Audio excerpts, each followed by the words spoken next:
Hey guys, it's Scott with Scottie Beat Cards, and in this video I want to look at 3 players who helped their Hall of Fame chances this year and how it may have affected their cards.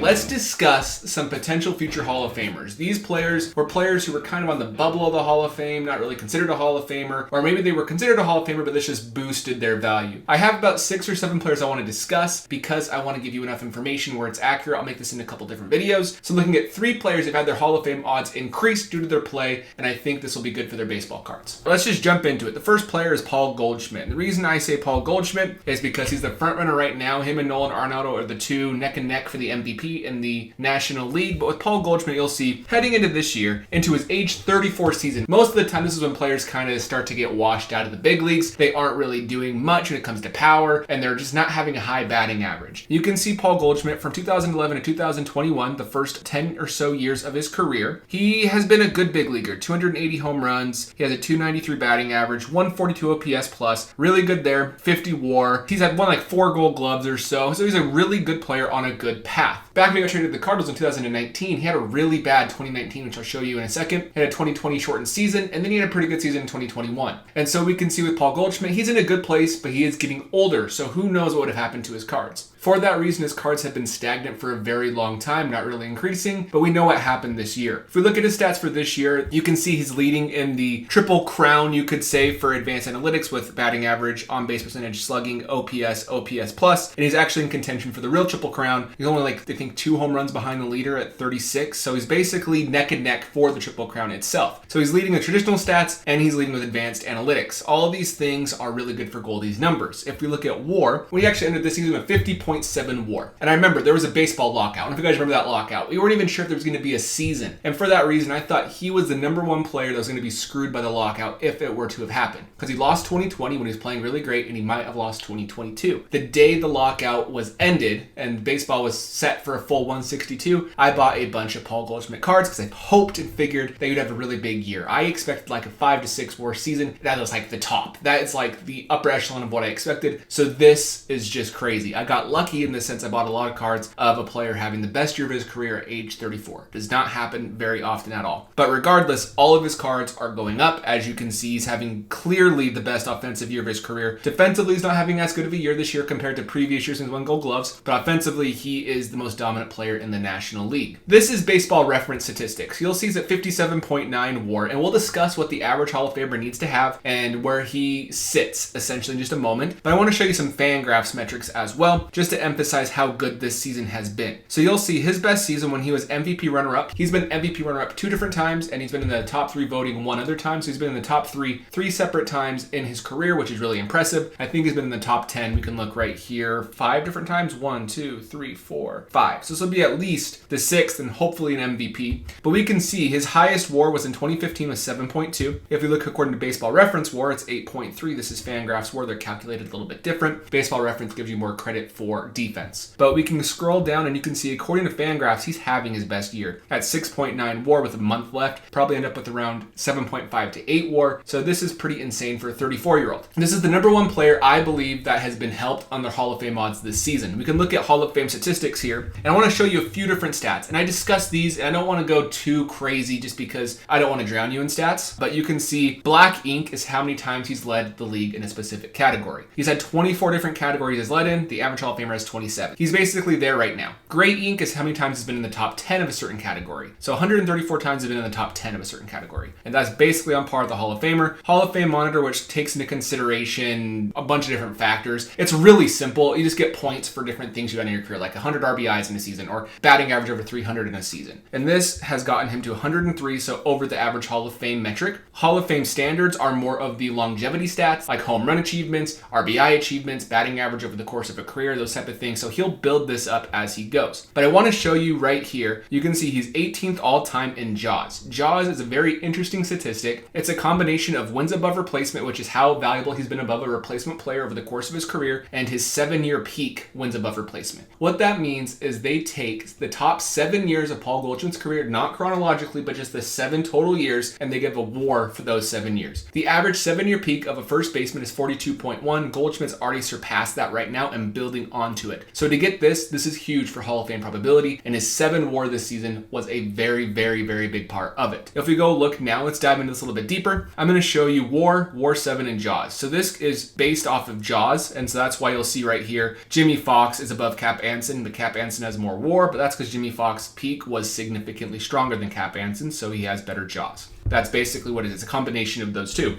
We can see Paul Goldschmidt, still playing great, is right behind Mark McGwire, right ahead of Hank Greenberg, George Sisler, Keith Hernandez, Bill Terry, Herman Killebrew. He's approaching the average of 23 Hall of Famers at this position. He'll easily get to probably 65 to 70 WAR. Once he does with his Jaws, because he does have a really strong peak, you'll see him probably up between Miguel Cabrera and Johnny Mize, right in that area. So in my eyes, he is definitely on the track to be in the Hall of Fame. If he retired today, it'd be a very borderline case, but he's not retiring today. He has at least 2 to 3 more strong years of maybe 4 to 5 WAR. So if he can get 4 WAR the next 3 years, that's 12 WAR on top of his 58. That puts him right around 70, which is a really big deal for a first baseman because not many first basemen have been able to do that. So I expect him to pass Joey Votto and be right above Miguel Cabrera. That's my guess. So for that reason, Paul Goldschmidt, great job. I think the season may have pushed you there. So what does this mean for his cards? If you want to pick up some of his cards, I'd probably recommend not buying them right now because right now his cards are extremely expensive because he's the front runner for the MVP and they've gone up probably 10 times what they've been worth a year ago. So I'd probably wait a little bit till the offseason because things will cool down, especially if they do get eliminated from the postseason. His cards will drop and that'd be a good time to buy them, or wait a few years until he's not performing as well because that's inevitable as you age. Maybe not for him because we thought 34 would make him decline, but let's say you wait till age 37, 38, you might get some better cards then. Next up is Nolan Arenado. We'll be a little bit quicker with Nolan Arenado. So yes, this year has been very big for his Hall of Fame chances, and that might surprise you because he's had a very good career. But if we look at his numbers heading into this season, his career OPS plus is only 120. Compare that to Paul Goldschmidt's, what was it, 142 when he was heading into this season, and he's only been worth 44 WAR according to Baseball Reference. If we look at FanGraphs real quick, you'll see that he has been worth 45 WAR including this year, so that puts him at 38-ish, and so for that reason he really had a lot to prove heading into 2022, and he has done that and some. If we look at his season this year, he's having without a doubt the best year of his career, which is surprising to say, but right now he has by far the best OPS plus of his career, a 165. His previous high before that was 133. His OPS is lower than a few years up here. You'll see he had a 962, a 935, 959. He has a 933 OPS here, but his OPS plus is significantly higher. That's because it takes in consideration league offense and the ballpark he's playing in, which just shows that Arenado's having a very, very, very good year compared to his peers, and that the COORS effect, which I'll discuss in a moment, is not as big of a deal for Nolan Arenado. So this shatters that stigma. This shatters the stigma that he was only good cause of Colorado, and I think that's helped his Hall of Fame odds more than any of the actual achievements of high WAR numbers or anything along those lines. So I don't want to dive too deep into the advanced analytics because I think this just shows that he was always a good player, and as a Rockies fan, I always knew that. Let's look at his FanGraph numbers. His FanGraph always has his WAR lower because, again, they don't value defense as much as Baseball Reference, and that's why his WAR is at 45 versus 51. Let's look at his Hall of Fame odds. He's basically there on black ink, gray ink, Hall of Fame monitor. He seems to get more accumulative stats, which he's on pace for. He has a 7-year peak over the average third baseman, so I think it's just a matter of time and building up. Basically, his Hall of Fame resume, 6.1 WAR per 162 games played, so that just takes how much WAR they've had. And so this year he hasn't played all 162, but they just basically look over the course, if he played 162, how much his WAR would be over a full season. So that's his average. That's better than a Hall of Famer by quite a bit. Now let's look at the reverse COORS effect. So this is a very interesting thing. The reverse COORS effect is the concept that when you play in Colorado, you get a boost in COORS because the ball does not break as much. But because the ball does not break as much when you're a player at Colorado, when you go back on the road, the ball breaks double what it was at home. So if you have a long homestand in Colorado and you have all these really not crazy curveballs or sliders that aren't moving much, and then you go play in Dodger Stadium and all of a sudden the ball's breaking 2 to 3 times more, that is what hurts road numbers for players who play for Colorado. That's why you see all the time, man, his splits are so bad. You can tell he's not a good player because his splits suck. But if we look over the course of his time in Colorado and then I think the last 2 seasons in St. Louis, his road OPS was 819. His batting average was 30 points lower. His home run total was 30 less with the same amount of games played. So people said he's just not good on the road. He's a Colorado product. If we look at this year, and if we actually look at his whole Cardinals resume as a whole, it's actually a better road player than home player for St. Louis. You can see he has more home runs on the road. His batting average is 311 on the road. Same road as it's always been. Maybe not playing in the NL West with less hitter-friendly parks, but regardless, 952 OPS. I just want to show you this is what Arenado does for all Rockies fans, as me. That's why this year has been such a big deal for him and other Rockies players. I think Nolan Arenado's on a Hall of Fame path. He'll win another gold glove, probably a platinum glove this year. I think he'll either be MVP 2 or MVP 1, depending on who plays better, him or Goldschmidt the rest of the year. All right, last player. This is one that might surprise you that I put on this list. And let me explain. Freddie Freeman. So Freddie Freeman this year, heading into his age, I believe 32 season. And again, you usually decline between ages 32 to 36, and then you're out of the league by ages 37. So Freddie Freeman only had 43 WAR heading into his age 32 season, which is not that crazy. Jose Ramirez has about 40 WAR right now in his age 29 season. So Jose Ramirez has 2 more years to pass 43, which he'll probably do, probably around 45 to 50 WAR by the same age as Freddie Freeman. So he had a lot of work to do in comparison to his peers in trying to get to the Hall of Fame. His OPS plus was a 138. His OPS is 893, batting average at 296. He did win the MVP in 2020. I am going to discredit that for this video. It was validated. It was a full season in regards to his performance there, but I'm going to not talk about that just for simplicity's sake. So let's look at his stats. So you can see he's having, again, by far, in my opinion, the best or second best year of his career. He's never really been the guy with more than 6 WAR, usually around 5. So that's why once we get a little bit further in, his WAR 7 is not very high compared to Hall of Famers for the first baseman. But this year he's having the second or first best year of his career, minus 2016 year, in my opinion. His OPS plus is high. He's being a really good base runner. And on top of that, he's being a good defender. So all these things together make Freddie Freeman a solid player right now. If we look at the Hall of Fame statistics, you're going to see he's there for gray ink. He's actually past Hall of Famers, not there for Hall of Fame monitors, not there for Hall of Fame standards, and almost there for black ink. This is where it gets interesting. His WAR 7 is significantly lower than the average Hall of Famer. If we go look at those Hall of Famers again, he's actually 36th in JAWS because his WAR 7 needs to be higher, and that's what he's helping this year. I think he's not done after this year from what I've seen in LA.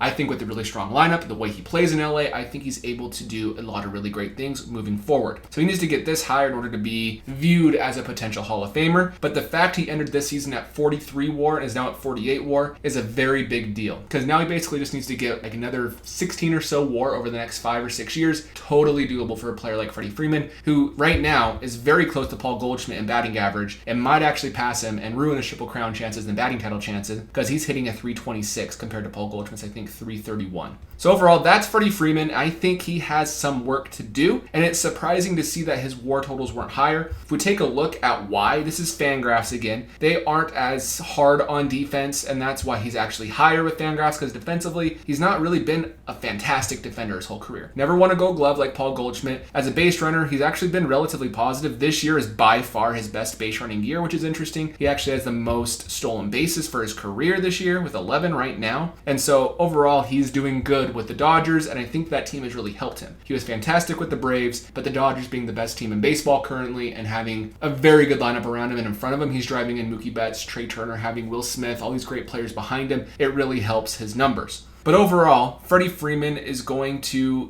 get a big boost for his Hall of Fame chances this year. I think he is the one out of the last 3 people I've shown you who has the most work to be done, but I think he does get there after having a very strong year with the Dodgers. And again, his best year was 2016 at 6.6 F-WAR. He'll easily pass that in 2022. All right, guys, let me know in the comments below what your thoughts are, what you think of these 3 players, if you're buying them, selling them, if you think they're Hall of Famers. And other than that, I'll catch you in the next video.